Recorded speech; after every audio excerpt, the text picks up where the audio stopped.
안녕하세요. 조용히 쌓는 부입니다. 오늘도 편안한 마음으로 여러분의 투자 여정에 작은 힌트 하나를 더 얹어드리러 왔습니다. 요즘 시장을 보면 성장주가 시원하게 올라가고 다시 배당의 가치가 이야기되고 금리 인하 기대감도 슬금슬금 퍼지고 그러면서도 환율은 또 널뛰기를 하죠. 이럴 때 제일 많이 듣는 말은 그거예요. 나는 장기 투자하고 싶은데 성장과 배당을 어떻게 섞어야 하지? 언젠가는 S&P 500에서 배당 쪽으로 넘어가야 한다고 하는데 그 시점은 누가 알려주지? 계속 모으고는 싶은데 은퇴가 가까워질수록 포트폴리오를 내가 직접 조정해야 한다고 하니까 이것도 부담된다. 사실 이런 고민은 누구나 한 번씩 겪어요. 투자 경험이 많아질수록 더 뚜렷해지고요. 그러다 얼마 전 시장에 새로 등장한 ETF 하나가 이런 고민을 묘하게 자극했습니다. 바로 키움에서 나온 미국 S&P 500 배당 다우존스 비중 전환 ETF, 일명 성장과 배당을 한 종목 안에서 자동으로 섞어주는 생애 주기형 ETF죠.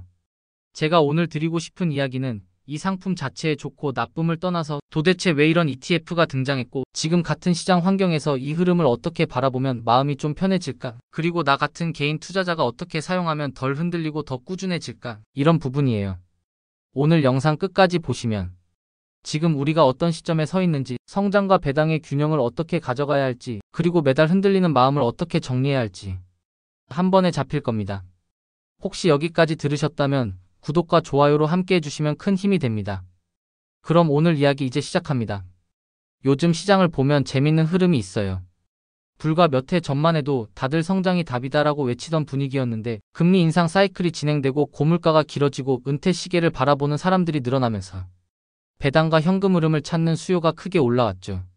그런데 아이러니하게도 실제 수익률을 보면 성장주가 또 하나의 독주 구간을 만들었고 엔비디아를 중심으로 하는 테크 대형주들이 너무 강해지다 보니 다시 성장에 대한 갈망도 커졌어요. 결국 나오는 고민은 이거예요. 아니 성장도 놓치기 싫고 배당도 챙기고 싶고 그런데 둘을 섞으려고 하면 비중 조정이 너무 어렵잖아. 특히 은퇴가 가까워질수록 성장 비중을 줄여야 한다는데 그걸 내가 스스로 잘할 수 있을까? 여기에 환율까지 출렁이고 있으니까 매수 버튼 한번 눌러도 괜히 부담스럽죠. 바로 이런 지점에서 키움의 미국 S&P 500 배당 다우존스 비중 전환 ETF 같은 컨셉이 등장한 겁니다. 이 ETF는 정말 말 그대로예요. 한 종목 안에서 S&P 500과 미국 배당, 다우존스 100 쉽게 말하면 SCHD의 기초지수까지 자동으로 섞는 구조죠. 초기에는 성장 위주, 시간이 지날수록 배당 위주, 은퇴에 가까워질수록 안정성을 키우는 방식. 아 이거 꼭 해야 하는 걸 자동으로 넣어준 거구나. 이 느낌이 딱 맞아요.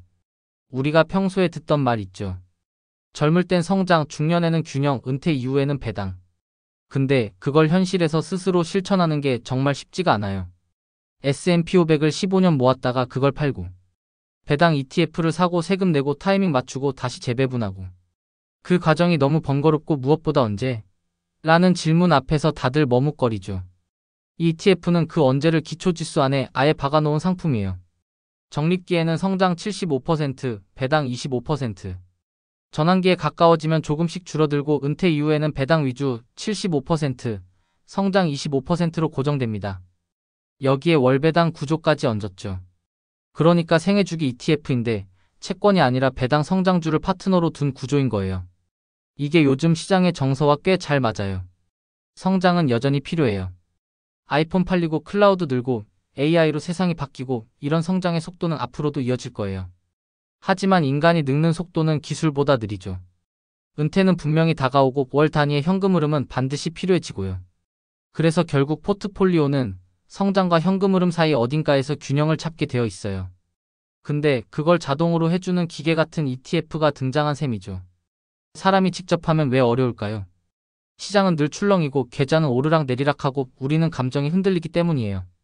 지금은 너무 비싼데, 지금 팔면 손해보는 느낌인데, 지금 갈아타면 더 오를 것 같은데, 이 감정적 고민 때문에 전환을 미루다 보면 성장 자산을 팔 타이밍을 놓치고 배당 자산을 모아야 할 시점도 어긋나 버리곤 하죠.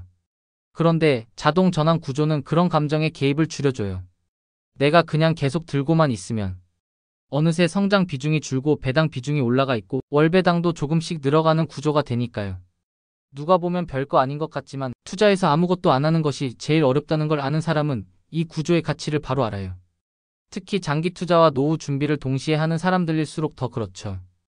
요즘 투자 트렌드도 이 방향이에요. 성장주와 배당주를 따로 떼서 보던 시절에서 둘을 함께 조합하고 계좌 안에서 전환을 자동화하고 현금 흐름 중심의 투자를 강조하는 흐름. 미국에서도 이미 TDF 타깃 데이트 펀드 같은 상품들이 이런 방식으로 수십 년 동안 자리 잡아왔어요.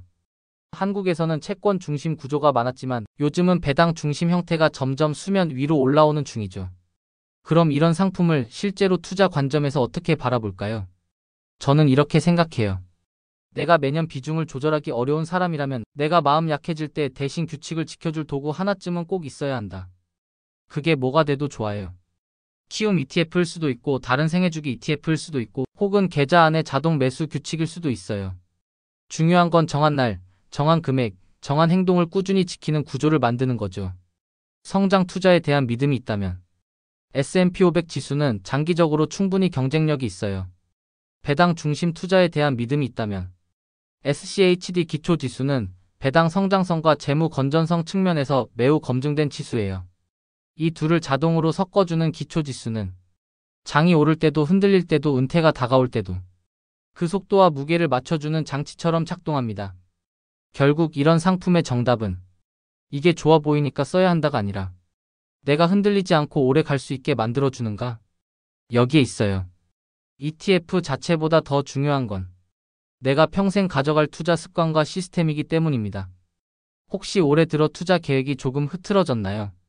어떤 분들은 S&P 500을 열심히 모으다가 최근 배당 ETF가 뜨니까 또 마음이 흔들렸고 어떤 분들은 배당만 모으다가 엔비디아 오르는 거 보니 또 성장이 아쉬워지고 이게 너무 자연스러워요. 모두 다 흔들립니다. 그래서 상품이 필요해지고 그걸 자동화하려는 노력들도 등장하는 거예요. 지금 같은 시장에서는 더더욱 그렇습니다. 금리 인하 기대감이 반영되면서 성장주는 다시 탄력을 받고 있는데 동시에 노후 준비를 위해 배당 ETF를 찾는 사람도 점점 늘고 있죠. 그러다 보니 성장과 배당을 섞은 구조 자체가 하나의 트렌드가 되고 있습니다. 키움의 비중 전환 ETF도 그 흐름 안에서 나온 제품이라고 보면 돼요. 정말 중요한 건 내가 어떤 상품을 가지고 있든 매달 같은 금액을 쌓아갈 수 있는지, 감정과 시장 뉴스에서 벗어나 꾸준히 적립할 수 있는지, 그리고 은퇴 시점이 다가올수록 자산 구성의 무게 중심을 조금씩 옮겨갈 수 있는지. 이 세 가지예요. 그래서 오늘 영상의 실행 메시지는 아주 간단합니다. 정한 날, 정한 금액, 정한 행동. 어떤 ETF를 쓰든.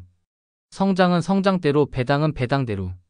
내가 어느 시점에서 무엇을 더 가져갈지를 미리 정해두고 그냥 그 규칙을 따라가는 게 훨씬 마음이 편합니다. 내가 잘할 수 있는 방식으로요. 어쩌면 여러분 중 상당수는 직접 비중 조절하는 게 어렵다는 걸 이미 알고 있을 거예요. 지금도 성장과 배당 사이에서 흔들리고 있을 수 있고요. 그럴 때 이런 자동 비중 전환 구조는 하나의 도구가 되어줄 수 있습니다. ETF 하나가 인생을 바꾸진 않지만 내가 꾸준함을 지키도록 돕는 장치가 되어줄 수는 있어요. 그 보조발을 어떻게 쓰느냐가 투자 습관을 결정합니다. 지금이 바로 그런 시점이에요. 시장이 요동칠 때, 미래가 불확실할 때 사람은 더 흔들려요. 그래서 더 간단하고 안정적인 구조가 필요합니다. 좋은 구조를 선택했다면 그 다음부터는 스스로 흔들리지 않도록 계좌 바깥의 고민을 조금 줄이고 계좌 안의 규칙을 강화하는 게 좋습니다. 오늘 이야기에서 핵심은 상품이 아니라 태도와 구조예요. 어떤 ETF를 선택하든 성장과 배당 사이에서 꾸준한 길을 찾는 것. 그게 결국에는 여러분의 노후를 훨씬 편안하게 만들어줄 겁니다. 세상은 바뀌고 시장은 흔들리지만 꾸준히 쌓이는 부는 여러분을 배신하지 않습니다. 오늘도 조용히 쌓아가실 여러분의 여정을 응원합니다. 조용히 쌓는 부, 마음이 편안해지는 투자 이야기. 이 영상이 도움이 되셨다면 구독과 좋아요로 함께 해주세요. 여러분의 투자 여정에 작은 힘이 되겠습니다. 오늘 내용은 정보 전달을 위한 일반적인 내용입니다. 최종 판단과 책임은 투자자 본인에게 있습니다. 오늘도 조용히 쌓는 부와 함께 해주셔서 고맙습니다.